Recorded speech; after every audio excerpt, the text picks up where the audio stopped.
Sosok Rizik Syihab yang dia nantang perang.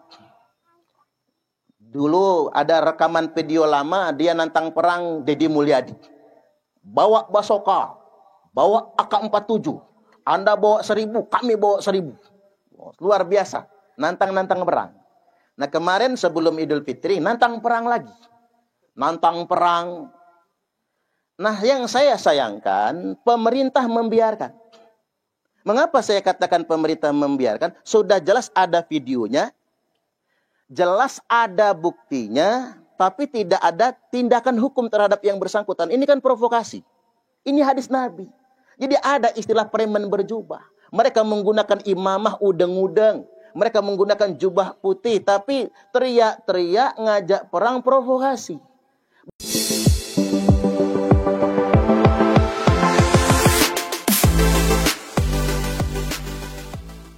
Assalamualaikum warahmatullahi ta'ala wabarakatuh. Ustadz Suparman mencatat ada 2 kali ajakan perang Habib Rizik Syihab kepada warga pribumi. Semestinya dalam konteks ini negara turun tangan memproses perkataan provokatif Rizik Syihab yang dikatakan sudah 2 kali mengajak perang kepada warga pribumi atau kepada kelompok yang tidak disenangi oleh oknum Habib Rizik ini. Tidak perlu menunggu orang untuk melaporkan Rizik Syihab, sebab selama ini ada beberapa ceramah Habib Rizik yang terindikasi provokatif, mengandung hasutan, dan mengajak perang bertumpah-tumpahan darah sesama anak bangsa. Menurut Ustadz Suparman, negara jangan abai dengan provokasi Rizik ini, karena kalau hal ini dibiarkan maka sangat membahayakan bagi masyarakat dan juga bagi negara itu sendiri. Kalau ceramah-ceramah yang terindikasi provokasi yang pada akhirnya terjadi konflik pertumpahan darah, maka yang dirugikan itu adalah negara itu sendiri. Termasuk dalam konteks ceramah Rizik Syihab, Ustadz Suparman menilai akhir zaman lebih banyak memang orang-orang yang mengaku ulama, berjubah agama, pakai sorban, tetapi kelakuannya itu seperti preman. Nah, kalau sudah demikian berarti preman berjubah agama. Nah, untuk itu teman-teman, mari kita simak komentar ceramah atau penjelasan dari Ustadz Suparman. Mari kita simak penjelasannya dalam video berikut ini. Persatuan Indonesia. Saya sangat memprihatinkan muncul sosok Rizik Syihab yang dia nantang perang. Dulu ada rekaman video lama dia nantang perang Deddy Mulyadi. Bawa basoka, bawa AK-47.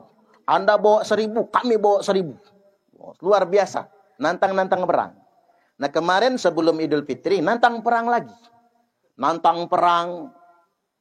Nah yang saya sayangkan pemerintah membiarkan. Mengapa saya katakan pemerintah membiarkan? Sudah jelas ada videonya, jelas ada buktinya, tapi tidak ada tindakan hukum terhadap yang bersangkutan. Ini kan provokasi. Melanggar sila ketiga Persatuan Indonesia. Ini kan mestinya bukan delik aduan. Ini sekarang didorong-dorong agar PWI, Perjuangan Wali Songo Indonesia, dan Laskar Sabilillah agar melaporkan ke Polda seluruh Indonesia. Nah kalau PWI LS, Laskar Sabilillah melaporkan, apa legal standingnya? Apa haknya untuk melaporkan? Mestinya ini bukan delik aduan. Mestinya ini nggak perlu laporan. Negara harus hadir. Ini sudah provokasi. Dia ngajak bawa pedang, bawa golok, bawa celurit, bawa basoka, bawa AK-47. Ini kan provokasi ini. Ngajak perang. Nah ketika negara tidak hadir terhadap provokator yang semacam ini, akhirnya masyarakat kemudian berpikir, preman masih merajalela di negeri kita ini. Termasuk preman berjubah. Hati-hati Bapak Ibu. Istilah preman berjubah itu ada dalam hadis Nabi. Beliau bersabda, abghadul ibad ilallah hamba Allah yang paling dibenci adalah, hamba Allah yang paling dimurkai adalah man kana thawbuhu khairam min amali. Orang yang pakaiannya lebih istimewa daripada kelakuannya. Antakuna thiyabuhu thiyabal anbiya wa amaluhu amalal jabbarin, di mana pakaiannya pakaian kenabian tapi kelakuannya kelakuan preman. Ini hadis Nabi. Jadi ada istilah preman berjubah. Mereka menggunakan imamah udeng-udeng. Mereka menggunakan jubah putih, tapi teriak-teriak ngajak perang provokasi. Bahkan membangun narasi mendelegitimasi pemerintah yang sah. Maka saya menghimbau kepada pemerintah, sudah ada jejak digitalnya, sudah ada videonya. Siapapun yang memprovokasi, merusak persatuan dan kesatuan, bisa ditegakkan hukumnya, bisa ada penindakan dan penegakan hukum tanpa harus ada aduan dari masyarakat. Agar mengapa terjaganya kedamaian dan persatuan dan kesatuan. Kemudian yang berikutnya, hati-hati Bapak Ibu. Halo? Ini hati-hati dalam hidup berbangsa dan bernegara ini, kita jangan terjebak isu, Pak. Ada pihak-pihak tertentu dalam tanda kutip diduga memang ingin menciptakan kegaduhan. Yang efek samping kegaduhan ini adalah disintegrasi bangsa. Saya ambil contoh misalnya. Patut diduga saudara Ade Armando, saya contoh ini. Dia bikin konten, dengan lawan bicaranya dia bertanya, apa sih manfaatnya menghafal Al-Quran? Lawan bicaranya mengatakan, ya nggak ada manfaatnya. Nah, apa tujuan mereka bikin konten begitu? Itu kan menyulut sensitivitas. Sesuatu yang sudah berbau-bau agama, kemudian menyulut sensitivitas di tengah-tengah masyarakat. Tapi alhamdulillahnya Ade Armando gagal menyulut emosi, Pak. Nggak ada yang ngedemo dia. Hati-hati dengan orang yang dikit-dikit menggunakan isu keagamaan, mencela ibadah, mencela azan, mencela masjid. Itu bukan orang yang sengaja mencela karena tidak suka. Tapi orang ini memang dipasang untuk memprovokasi umat Islam. Karena kita kan masyarakat mayoritas ya. Untuk diprovokasi, disulit emosinya agar demo berjilid-jilid. Pasti ada tujuan, ada udang di balik batu, ada udang di balik bakwan. Saya ambil contoh yang sederhana misalnya. Ridwan Kamil. Saya buat pernyataan dan buat konten. Ridwan Kamil tidak selingkuh. Karena mengapa? Saya nggak mau masyarakat Jakarta, Jawa, dan Banten, Jawa Barat hanya membicarakan perselingkuhan Ridwan Kamil. Akhirnya orang-orang Lampung ikut-ikutan juga ngomongin Ridwan Kamil. Oh, padahal ibu cintanya cantik, kasihan ya. Udah cantik begitu aja masih diselingkuhin, apalagi gua, kan begitu. Kok ibu-ibu jadi baperan semua, jadi omongan, jadi infotainment tiap hari, tiap menit, tiap detik keluar, di medsos, di media elektronik keluar. Saya langsung bikin konten. Begitu beberapa hari, Ridwan Kamil tidak selingkuh. Berdasarkan jejak digital, WhatsApp, komunikasi, termasuk teleponan. Teleponan itu kan video AI, itu kan bukan asli ya. Itu suara AI, itu bukan asli. Saya meyakini Ridwan Kamil tidak selingkuh. Tapi mengapa Ridwan Kamil bersedia melakukan itu? Begini Bapak Ibu, kan habis digeledah kasus Bank Jabar Banten. Kan begitu? Habis digeledah, sampai hari ini tidak ada tersangka kan? Dia tidak jadi tersangka maksud saya. Ini ada konsesi, ada sebuah kesepakatan. Gara-gara masyarakat Jakarta, Banten, Jabodetabek, dan Jawa Barat ribut selingkuh Ridwan Kamil, akhirnya kasus PIK 2 tenggelam kan sekarang. Kasus undang-undang TNI yang mahasiswa demo berjilid-jilid, tenggelam juga kan? Jadi ada semacam kompensasi. Dia sedia dipirakan yang begituan, tapi kemudian dia tidak jadi tersangka dalam kasus BJB. Ya bagi Ridwan Kamil tidak apa-apa, wong dia sama istrinya baik-baik saja kok. Nah artinya memang jangan mudah gegeran kita ini. Hati-hati dengan ini semua. Termasuk begini, adanya upaya membenturkan antara ex-FPI dengan PWI berdasarkan isu tentang Gus Fuad Pleret. Saya menduga ini adalah bentuk dari pengalihan isu. Gegeran di antara kita, benturan antara masyarakat sipil, akhirnya terjadi tawuran sebagainya. Tapi kita lupa dengan isu yang sebenarnya. Termasuk, mohon maaf, contoh. ijazah Pak Jokowi. Lihat jejak digital ceramah saya, ngebela Pak Jokowi. Saya dengan tegas beberapa tahun yang lalu, sejak 2019 menyatakan, ijazah Jokowi asli. Ijazah Jokowi itu tidak palsu. Maka percayalah Bapak Ibu, jangan stuck di situ. Ijazah Jokowi itu asli. Tapi mengapa sampai 2025 masih ada isu ijazah Jokowi palsu? Mohon maaf.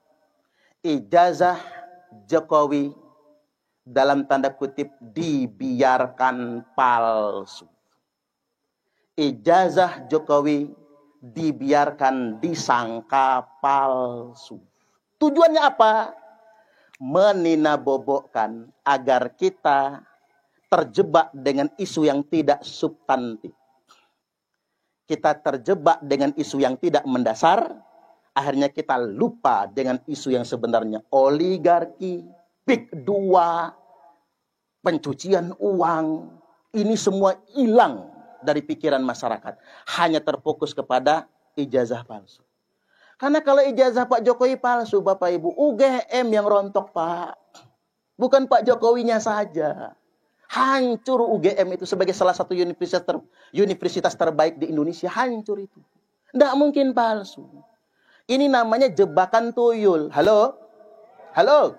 Ini saya agak tinggi, nggak apa-apa ya. Saya takut ngomong terlalu detail, Pak. Takut jadi pidana buat saya hanya soalnya ya. Saya pakai logika tinggi dulu ya. Ini jebakan tuyul.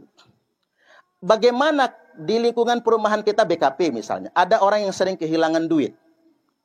Diduga ada yang nernak tuyul. Tapi nama tuyul ini nggak mungkin Suheli, karena beda bodinya kan gitu ya. Nggak mungkin kan? Ada yang ternak tuyul.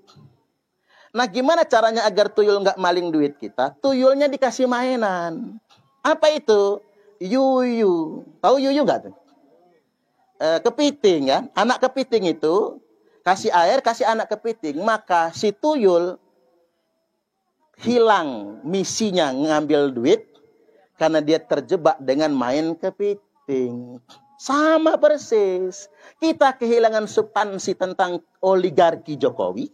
Kita kehilangan substansi tentang kezoliman Jokowi. Yang kita pikir cuman ijazah Jokowi. Makanya sejak 2019 sampai 2025 nggak kelar-kelar. Kita terjebak dengan isu ijazah palsu. Makanya karena kita sudah cerdas semua di sini, jangan lagi terjebak ke sana. Kembali kepada isu yang lebih substantif. Halo? Tapi yang terpenting, apapun perbedaannya, jaga persatuan dan kesatuan. Masuk sila keempat. Kerakyatan yang dipimpin oleh hikmat kebijaksanaan dalam permusyawaratan perwakilan. Bukan hanya anggota DPRD, sebagaimana Pak Wiyadi, Bapak Ibu. Kita menganut sistem trias politika. Bahwasanya kita ini dipimpin oleh eksekutif, legislatif, dan yudikatif. Tiga-tiganya ini wakil rakyat. Jadi jangan disangka yang mewakili rakyat itu cuman legislatif, tidak. Eksekutif dipilih oleh rakyat. Berarti kan wakil rakyat juga kan? Kemudian yudikatif, penegak hukum itu yang gaji siapa? Rakyat kan? Maka mereka semua adalah mewakili rakyat, mewakili masyarakat. Maka mau tidak mau, eksekutif, legislatif maupun yudikatif harus memperjuangkan kepentingan masyarakat. Saya ambil contoh sederhana, Bapak Ibu. Sekarang yang lagi trending itu kan siapa? Gubernur Jawa Barat ya, Kang Deddy Mulyadi. Ternyata memang begini, ketika kekuasaan itu digunakan untuk menolong rakyat, luar biasa dukungan dari masyarakat. Ya kayak Kang Deddy Mulyadi melarang menahan ijazah misalnya kan. Ya dari awal sebetulnya Pak Wiyadi sudah datang ke sekolah-sekolah Pak ngambil ijazah. Makanya beliau pantas jadi wali kota Bandar Lampung ya. Amin. Tepuk tangan dulu, tepuk tangan.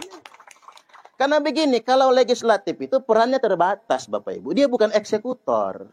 Walaupun untuk beberapa hal bisa mengeksekusi, itu pun mesti ada kedekatan sama wali kota. Kalau nggak punya kedekatan ya dipangkas. Makanya anggota dewan nggak bisa musuhan sama wali kota itu. Tapi kalau ingin betul-betul mengatasi masalah di masyarakat kita, ya nggak bisa jadi legislator saja, Pak. Harus jadi eksekutor. Harus. Makanya orang-orang baik harus kita pilih sebagai pemimpin. Jadi jangan sampai kita milih karena uang. Bayangkan, gitu, orang sebagus Pak Wiyadi gitu. Kalau nggak punya modal, Pak, susah juga terpilih. Karena kita ini susah. Yang kita kasih tahun yang lalu dilupakan. Sebulan yang lalu masih dilupakan. Seminggu yang lalu masih dilupakan. Kalau mau ngasih malam besok pencoblosan gitu. Bahkan ibu-ibu ini dikasih suaminya uang belanja 100.000 sehari, tak ulangi. Istri dikasih suami uang belanja 100.000 sehari, masih merengut. Masih marah, nggak terima. Tapi dikasih caleg 100.000 buat 5 tahun, nyengir langsung. Jadi kita tuh kadang-kadang lupa dengan jasa. Yang kita lihat yang instan-instan. Ceramah dari Ustadz Suparman yang barusan kita simak, di dalam ceramah itu beliau menjelaskan kalau Habib Rizik dalam catatan Ustadz Suparman sudah 2 kali mengajak perang kepada pribumi, yang sebenarnya dengan adanya ajakan perang dan provokasi itu negara langsung menindak Rizik Syihab ini karena ceramahnya bikin gaduh umat, berpotensi dapat bertumpah-tumpahan darah antara satu pribumi dengan pribumi lainnya. Ini sebenarnya negara harus lebih aktif mendeteksi orang-orang seperti ini. Jangan menunggu laporan dari orang kepada negara baru kemudian diproses kasus yang sedang dia laporkan itu. Kalau sudah seperti yang dijelaskan oleh Ustadz Suparman, seperti Rizik Syihab yang ceramahnya banyak terindikasi provokasi, negara langsung mengamankan Rizik ini, karena kalau dibiarkan akan membahayakan bagi bangsa dan negara, karena berpotensi akan memancing orang untuk saling berkonflik satu dengan yang lain ketika terprovokasi dengan ceramah Rizik Syihab. Saya rasa itu teman-teman, silahkan kalau kalian ingin menyampaikan pendapat terkait dengan video yang barusan kita simak, silakan tulis pendapat kalian di dalam komentar sana. Sekian dari saya. Wassalamualaikum warahmatullahi wabarakatuh.